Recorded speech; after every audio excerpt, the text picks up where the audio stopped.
नमस्कार दोस्तों, मैं आचार्य रामजस सेन स्वागत करता हूं आप सभी का हमारे इस YouTube चैनल पर। साथियों, हमारे जो वरिष्ठ अध्यापक और स्कूल व्याख्याता के लिए जो कक्षाएं चल रही थी और उसमें हमारे संस्कृत व्याकरण की कक्षाएं चल रही थी। संस्कृत व्याकरण की कक्षा में हमने पिछले 2 वीडियो हम देख चुके हैं साथियों। आज की इस तीसरी कक्षा में आप सभी का मैं हार्दिक स्वागत करता हूँ साथियों। आज की इस तीसरी जो कक्षा में है हम पढ़ेंगे वर्णमाला, और वो वर्णमाला माहेश्वर सूत्रों के अनुसार क्या है वर्णमाला, हमारे वर्ण क्या है, तथा वो हमारे पाणिनीय शिक्षा अनुसारेण अर्थात पाणिनीय शिक्षा जो महर्षि पाणिनि का ग्रंथ है जो वर्ण के ऊपर ही लिखा गया है उसके अनुसार वर्णों की संख्या कितनी है तथा कौन कौन सी है।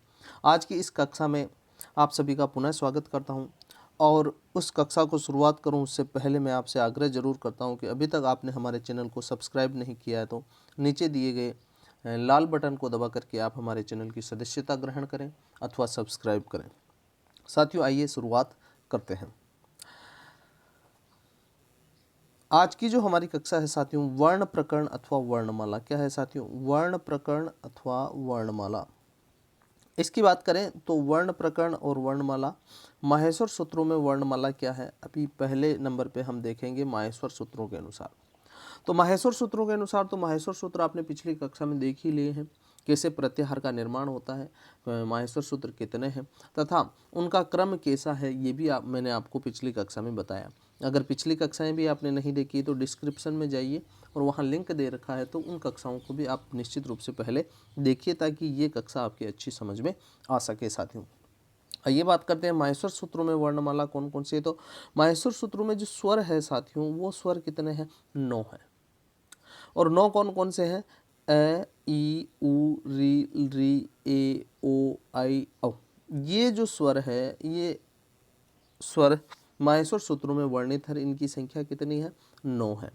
और हमारे यहाँ से लेकर के यहाँ तक एक प्रत्याहार भी बनता है, वो प्रत्याहार बनता है साथियों अच प्रत्याहार। क्या बनता है, अच प्रत्याहार। और ऐसा परिभाषा में महर्षि पाणिनि ने कहा कि अच स्वरा अर्थात अच प्रत्याहार में आने वाले वर्ण क्या कहलाएंगे, स्वर कहलाएंगे, ये माहेश्वर सूत्रों के अनुसार। अब दिक्कत ये आती है कि हम संख्या कितनी माने, तो संख्या के बारे में भी मैं आपको अंत में बता दूंगा। तो अभी माहेश्वर सूत्रों में आपको ध्यान में रखना है कि स्वर वर्णों की संख्या कितनी है, 9 है। इसके पश्चात हम व्यंजनों की बात करें तो स्वर तो कितने हो गए बच्चों, 9। अब व्यंजनों की बात कर रहे हैं तो व्यंजन है हमारे देखो 33 व्यंजन है। उसके अंदर मैंने क्रम से जमा रखे हैं। जो हमारा हयवरट सूत्र है वो हयवरट सूत्र में है तो एक उष्म व्यंजन का जो यहाँ हमारे क्रम में जमाते हैं वो माहेश्वर सूत्रों में पहले आ जाता है, ठीक है। उसके बाद अगले सूत्रों में ये व रल अर्थात अंतस्थ वर्ण आते हैं। कौन से वर्ण आते हैं, अंतस्थ वर्ण। उसके बाद जो आते हैं वर्ग के अंतिम पंचम अक्षर वो आते हैं। फिर वर्ग के चतुर्थ वर्ण आते हैं, फिर वर्ग के तृतीय वर्ण आते हैं, फिर वर्ग के दूसरे वर्ण आते हैं, फिर वर्ग के पहले वर्ण आते हैं, और उसके बाद उष्म वर्ण का प्रयोग होता है, ठीक है। ये व्यंजन है, इनकी संख्या कितनी है साथियों, ये व्यंजनों की संख्या 33 है, ठीक है। तो स्वर कितने हो गए, 9, और व्यंजन कितने हो गए, 33। तो यहाँ कुल मिलाकर जो वर्ण हुए हैं वो कितने हुए हैं, 42 वर्ण हो गए साथियों। कितने हो गए, 42 वर्ण। आइए देखते हैं हम आगे। आप लिख भी रहे होंगे और यहाँ मैंने आपके योग भी कर रखा कि ये 42 वर्ण है। ये तो हो गए बच्चों माहेश्वर सूत्रों के अनुसार। किसके अनुसार, माहेश्वर सूत्रों के अनुसार वर्णों की संख्या कितनी है, तो 42। माहेश्वर सूत्रों में वर्णों की संख्या कितनी है, तो 42 है। अब बात करते हैं तो पाणिनीय शिक्षा के अनुसार भी हम बात करेंगे, तो आइए करते हैं।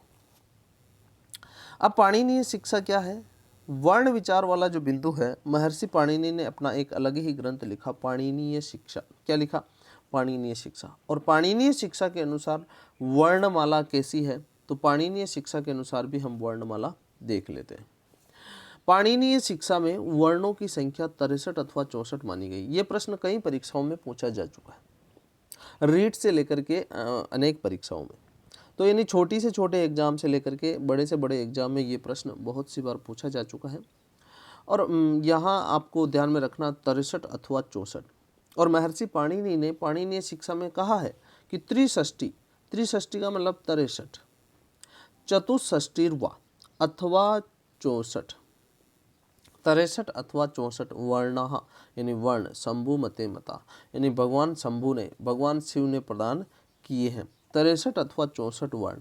ठीक है, तो पाणिनीय शिक्षा अनुसार, अब ये मैं आपको बता रहा हूँ ये प्रश्न किस तरीके से आया हुआ है। प्रश्न ऐसे नहीं आया हुआ है कि वर्णों की संख्या कितनी है, या संस्कृत भाषायाम वर्णानाम संख्या कति संति, ऐसा प्रश्न नहीं आया। प्रश्न आया है पाणिनीय शिक्षा अनुसारेण वर्णानाम संख्या कति संति। ये जो आया है, तो वहाँ इन्होंने क्या है कि शुद्ध संदर्भ दिया था पाणिनीय शिक्षा का। तो जहाँ पाणिनीय शिक्षा का शुद्ध संदर्भ दे करके वर्णों की संख्या पूछी जाए तो वहाँ आपको 63 अथवा 64 करनी है। पाणिनीय शिक्षा अनुसार वो 63 और 64 वर्ण कौन कौन से हैं उनके बारे में हम चर्चा करते हैं। तो सबसे पहले हम स्वरों की चर्चा करेंगे। आइए स्वरों की चर्चा करते हैं। स्वरों की बात करें साथियों, तो इसके अंदर क्या होता है कि स्वर होते हैं 21 अथवा 22। क्या होते हैं? 21 अथवा 22। तो स्वर 3 प्रकार के होते हैं, सबसे पहले आपको ये समझना है। पहले ह्रस्व स्वर, दूसरा दीर्घ स्वर और तीसरा प्लुत स्वर। ह्रस्व स्वर के बारे में अगर मैं बात करूं तो ह्रस्व स्वर किसे कहेंगे, दीर्घ स्वर किसे कहेंगे और प्लुत स्वर किसे कहेंगे। तो ह्रस्व स्वर है जिसमें ऐसा स्वर जिसको बोलते समय एक पलक झपके अथवा एक क्षण में ही उसका उच्चारण हो जाए, वो ह्रस्व स्वर कहलाता है। क्या कहलाता है? वो ह्रस्व स्वर कहलाता है। एक पलक झपके, जैसे अ, ई, उ, री, री, ये इनको एक पलक झपकते हम इनको बोल सकते हैं। दीर्घ स्वर क्या है? तो दीर्घ स्वरों का मतलब है साथियों कि जैसे ह्रस्व स्वर से दोगुना समय जहाँ लगता है तो वो दीर्घ स्वर कहलाता है। और दीर्घ स्वर में ये संयुक्त स्वर भी आते हैं साथियों।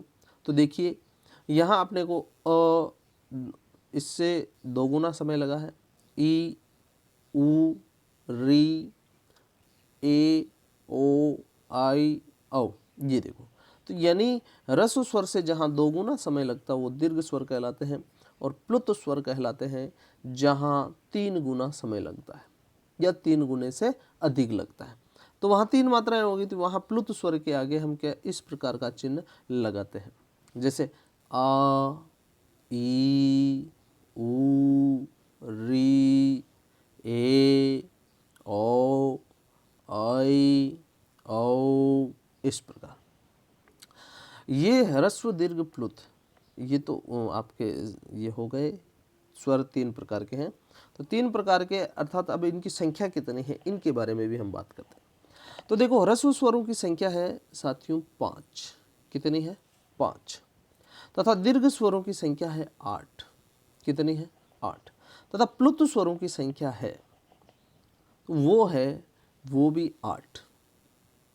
अब रही बात, जो री वर्ण होता है वो कभी भी दीर्घ नहीं होता। पहली बात तो ये दीर्घ नहीं होता, तो बहुत सारे विद्वान कहते हैं कि वो प्लुत भी नहीं होना चाहिए। तो जब वो, और बहुत सारे विद्वान कहते हैं कि री दीर्घ नहीं होता है लेकिन प्लुत होता है। क्या है? प्लुत होता है। तो उस कंडीशन में क्या होता है, तो 8, 8, 16 और 5 तो हो गए 21। लेकिन अब मामला है इस एक वर्ण का।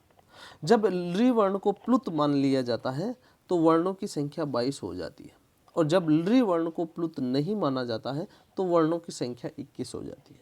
यहाँ स्वर वर्णों की संख्या, तो स्वर वर्ण कितने हो गए? 21 अथवा 22, ये स्वर वर्ण हो गए। ठीक है साथियों, अब इसके बाद आगे देख लेते हैं। ये अभी मेरे हिसाब से स्वर वर्ण तो आपको समझ में आ गए होंगे और आपने नोटबुक में लिख भी रहे होंगे। आइए आगे चलते हैं। वही बात कही गई कि ली वर्ण को प्लुत माना जाए तो संख्या कितनी? 22, अन्यथा संख्या कितनी है? 21। तो इसीलिए स्वर वर्णों की संख्या 21 अथवा 22 मानी जाती है। किसके अनुसार? पाणिनीय शिक्षा के अनुसार। ये भी संदर्भ आपको अच्छा ध्यान में रखना है। उसके बाद है शेष वर्ण। शेष वर्ण कौन कौन से हैं? तो शेष वर्णों की बात कर लेते हैं। शेष वर्ण है 42। कितने हैं? 42। अब वो 42 कौन कौन से हैं? तो स्पर्श वर्ण है, इनकी संख्या है साथियों 25। क्या है? 25। कादयो मवसाना स्पर्शा, क आदयो, इसका संधि विच्छेद करें तो क आदयो, यानी आदि में क से लेकर के अवसाना यानी अवसान, माँ अवसाना, मैं अवसाना, कादियो मैं अवसाना, अर्थात मैं के अवसान तक, क से प्रारंभ होकर मैं के अवसान तक जो वर्ण है वो सभी वर्ण स्पर्श वर्ण कहलाते हैं। समझ में आया ना? यानी क से लेकर के जो मैं तक, क से लेकर के जो मैं तक वर्ण है वो सभी वर्ण क्या कहलाते हैं? स्पर्श वर्ण कहलाते हैं। क्योंकि इन वर्णों को बोलते समय हमारी जिह्वा का कहीं ना कहीं स्पर्श होता है, इसीलिए इन वर्णों को स्पर्श वर्ण कहा जाता है। इन्हीं के इंगित वर्ण है साथियों कु चू टू तू पू, यानी कु क वर्ग का इंगित वर्ण है, चू च वर्ग का, टू ट वर्ग का, तू त वर्ग का तथा पू प वर्ग का है। और इनमें जो अंतिम उ है, उ की इत संज्ञा होती है, इसीलिए इन कु चू टू तू पू जो वर्ण है, इन कु चू टू तू पू वर्णों को उदित कहते हैं। क्या कहते हैं? उदित। उदित का मतलब क्या हो गया? उत धन इत, अर्थात उत का मतलब उ। जिन वर्णों में उ की इत संज्ञा होती है वो उदित वर्ण कहलाते हैं। तो साथियों ये कु चू टू तू पू है, ये भी स्पर्श वर्णों के ही सूचक है, लेकिन कु चू टू तू पू वर्णों को क्या कहते हैं? उदित वर्ण कहते हैं। इन सभी को स्पर्श वर्ण भी कहते हैं तथा इन सभी को उदित वर्ण भी कहते हैं। ये आपको बात ध्यान में रखनी है। आगे देखिए, तो हमारे 21 अथवा 22 तो हो गए, 21 अथवा 22 स्वर हो गए, 25 हमारे क्या हो गए? स्पर्श वर्ण हो गए। आगे चलते हैं, ऊष्म वर्ण क्या है? अब ऊष्म वर्ण कितने हैं? तो ऊष्म वर्ण सल ऊष्माण है। सल, सल प्रत्याहार में, सल प्रत्याहार हमने पिछली कक्षाओं में प्रत्याहार बनाना सीखा है और मैं तो बार बार आग्रह कर रहा हूँ कि आप उसको देखो, तो उस पिछली क्लास को भी देखो। सल प्रत्याहार में जो वर्णित वर्ण है वो क्या कहलाते हैं साथियों? ऊष्म वर्ण कहलाते हैं। अब देखो ऊष्म वर्ण कौन कौन से हैं? तो इनकी संख्या है साथियों 4। क्या है? 4। स स स ह, ये वर्ण है, ये ऊष्म वर्ण कहलाते हैं। और ये कौन से प्रत्याहार में आते हैं? तो सल प्रत्याहार में आते हैं। तो इन 4 को और जोड़ लीजिए साथियों। इसके बाद है अपना अगले वर्ण है, 4 और है, वो है अंतस्थ वर्ण। अंतस्थ वर्ण कौन कौन से हैं? तो यण अंतस्था, अर्थात यण प्रत्याहार में आने वाले वर्ण क्या है? अंतस्थ वर्ण है। और यण प्रत्याहार में वर्णित जो कौन कौन से हैं? य व र ल, ये क्या है? य व र ल वर्ण है, ये अंतस्थ वर्ण है साथियों। तो 21-22 तो अपने स्वर हो गए और 42 स्पर्श हो गए, 4 ऊष्म हो गए तथा जो 4 है वो अंतस्थ हो गए। इसके आगे बात करते हैं। यहाँ विशेष एक चीज आप नोट कर लीजिए अपनी नोटबुक में। उपर्युक्त जो अंतस्थ वर्ण है तथा ऊष्म वर्ण है उनको सामूहिक रूप से या आदि वर्ण भी कहा जाता है। तो या आदि वर्णों की संख्या कितनी हो जाती है? 8 हो जाती है साथियों। तो ये भी आपको ध्यान में रखना, यादि वर्णा कति संति, यादि वर्णा अष्ट प्रकारा संति या अष्टा संति। ठीक है। अब अगले वर्ण आते हैं साथियों अयोगवाह। क्या है? अयोगवाह। अयोगवाह किसे कहते हैं? तो अयोगवाह के बारे में भी हम देख लेते हैं। अयोगवाह ऐसे वर्ण जिनका पाठ सामान्य वर्णमाला में नहीं है। सामान्य वर्णमाला हम देखते हैं, हम उनमें इन वर्णों को नहीं पढ़ते, लेकिन अर्थात उनका योग सामान्य वर्णमाला में नहीं का मतलब अयोग है, और सामान्य वर्णमाला में उनका योग नहीं है। वे वर्ण फिर भी हमारी संस्कृत में प्रयुक्त होते हैं, वे वर्ण अयोगवाह कहलाते हैं। कौन कौन से हैं? पहले तो है 4 यम वर्ण। यम वर्ण कौन कौन से हैं? कु खु गु घु, ये 4 यम वर्ण हैं साथियों। इनका भी हमारे संस्कृत में प्रयोग होता है। तथा अनुस्वार, अनुस्वार हम सामान्य वर्णमाला में नहीं पढ़ते, लेकिन अनुस्वार का हम प्रयोग करते हैं। तो एक संख्या ये हो गई। तथा विसर्ग, विसर्ग कितना? एक है साथियों। और उसका भी हम वर्णमाला में प्रयोग नहीं करते, लेकिन इसका हम भाषा में प्रयोग करते हैं। तो ये अयोगवाह वर्ण हो गए। अयोगवाह वर्ण कितने? 4, 5, 6, और इसके अलावा एक और है साथियों, वो कौन सा है? 2, 3 और है, क्षमा। तो 3 और वर्ण है साथियों, वो है एक तो जिह्वा मूलीय वर्ण। जिह्वा मूलीय का जो यहाँ जो ये चिन्ह आ रहा है, ये अर्ध विसर्ग का चिन्ह आ रहा है। क्या है? अर्ध विसर्ग, अर्थात इनको पूर्व में अर्ध विसर्ग तथा क, अर्ध विसर्ग तथा ख, ये वर्ण होते हैं, ये जिह्वा मूलीय वर्ण कहलाते हैं। और ये भी, इनकी भी संख्या क्या है? 1 है।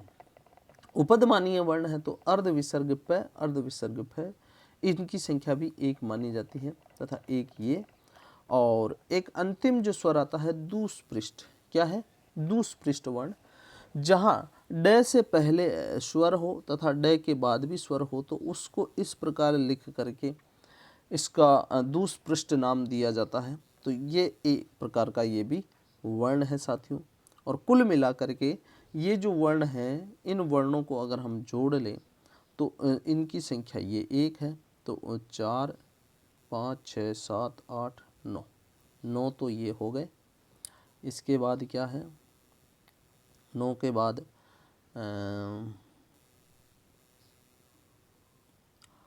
4, 4, 8 ये है।